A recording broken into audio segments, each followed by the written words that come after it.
Assalamualaikum warahmatullahi wabarakatuh. Bismillah walhamdulillah wassalatu wassalamu ala rasulullah amma ba'du. Apa kabar anak-anak sekalian? Pada kesempatan kali ini kita berjumpa kembali dalam pembelajaran akidah akhlak. Minggu kemarin kita telah membuat materinya. Sekarang Bapak akan menjelaskan ringkasan materi yang minggu kemarin. Tapi sebelumnya silakan dulu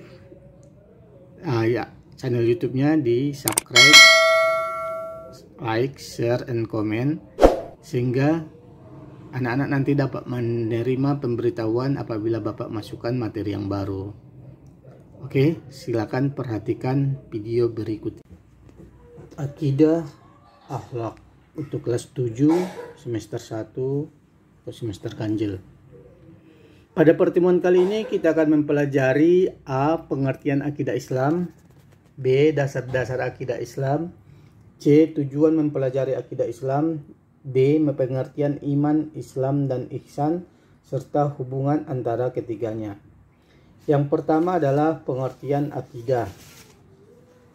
Akidah secara bahasa berasal dari kata aqoda yaqidu akidatun yang artinya ikatan atau perjanjian.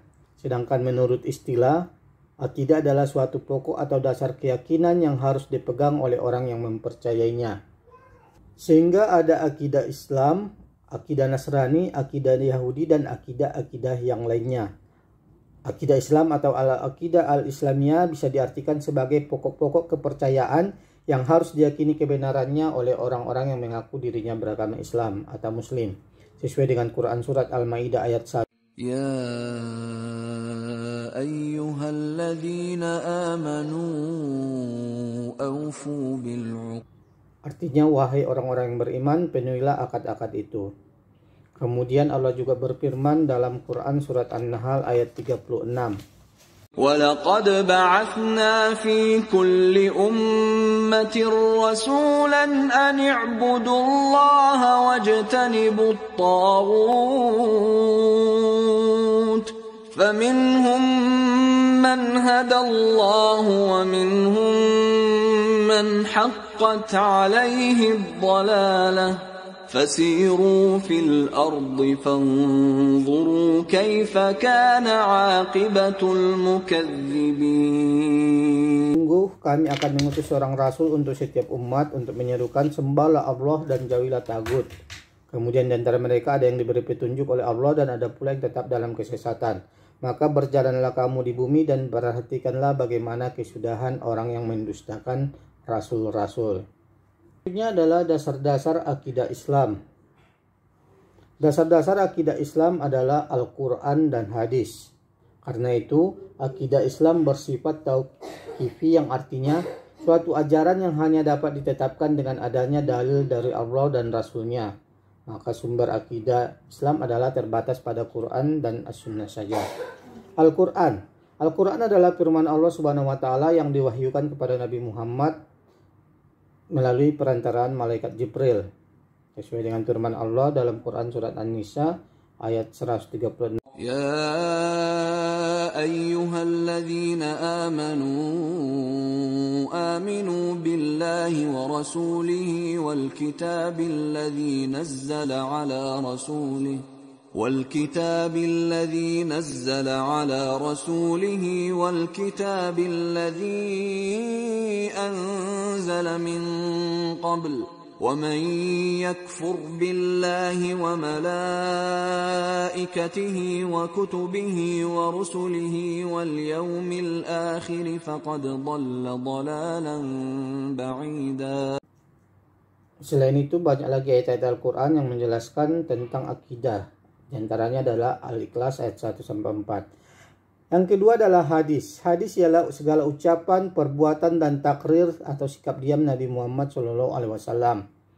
Islam telah menegaskan bahwa hadis menjadi hukum Islam yang kedua setelah Al-Quran, sesuai dengan firman Allah dalam Quran Surat An-Najm ayat 3 dan 4. وَمَا يَنطِقُ عَنِ الْهَوَىٰ إِنْ هُوَ إِلَّا وَحْيٌ يُوحَىٰ.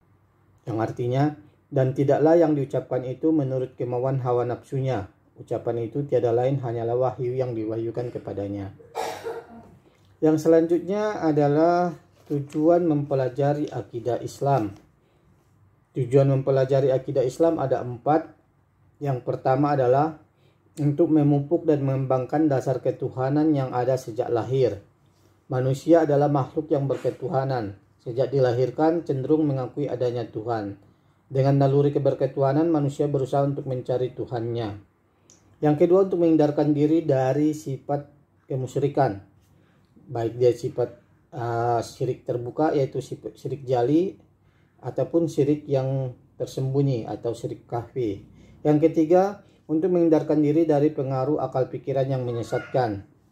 Dan yang keempat adalah mengetahui petunjuk hidup yang benar serta dapat membedakan mana yang benar dan mana yang salah. Karena dalam akidah itu sudah diajarkan untuk membedakan mana yang benar dan mana yang salah. Selanjutnya adalah iman. Menurut bahasa, berasal dari bahasa Arab, amana yukminu imaman. Berarti percaya. Sedangkan menurut istilah iman adalah al-imanu huwa tasdiq bil qalbi wa iqrarun bil lisani wa amalun bil arkan. Iman adalah membenarkan dengan hati, mengucapkan dengan lisan, dan dilaksanakan dengan anggota badan atau perbuatan. Jika seseorang sudah mengimani seluruh ajaran Islam, maka orang tersebut disebut dengan mukmin. Yang kedua adalah Islam. Islam secara bahasa berarti tunduk, patuh, menyerah diri, dan selamat. Sedangkan menurut istilah, Islam ialah agama yang mengajarkan agar manusia tunduk, patuh, dan berserah diri sepenuhnya kepada Allah Subhanahu wa taala, dan orang Islam disebut dengan muslim. Yang ketiga adalah ihsan. Ihsan berasal dari bahasa Arab juga, yang artinya adalah berbuat baik, berbakti, atau mengabdikan diri. Sedangkan menurut istilah, ihsan artinya mengabdikan diri kepada Allah Subhanahu wa taala dengan dilandasi kesadaran dan tidak bisa dipisahkan satu dengan yang lainnya. Artinya jika seseorang mengaku berakidah Islam atau sebagai muslim, maka harus ada 3 unsur pokok ini di dalam dirinya, yaitu iman, Islam, dan ihsan. Ketiganya mempunyai hubungan yang sangat erat. Iman sebagai bentuk keyakinan, ihsan sebagai bentuk keyakinan, ihsan sebagai bentuk perbuatan baik kepada Allah maupun kepada sesama manusia. Demikianlah pembelajaran kita pada pagi hari ini. Semoga apa yang telah kita pelajari bisa menambah pengetahuan kita. Dan Bapak harapkan pertanyaannya Bapak tunggu di WA Bapak, ataupun buat di bawah video ini di kolom komentarnya. Silakan ditanyakan apa yang kurang jelas. Semoga minggu depan kita bisa berjumpa kembali dalam pembelajaran berikutnya. Billahi taufiq wal hidayah. Assalamualaikum warahmatullahi wabarakatuh.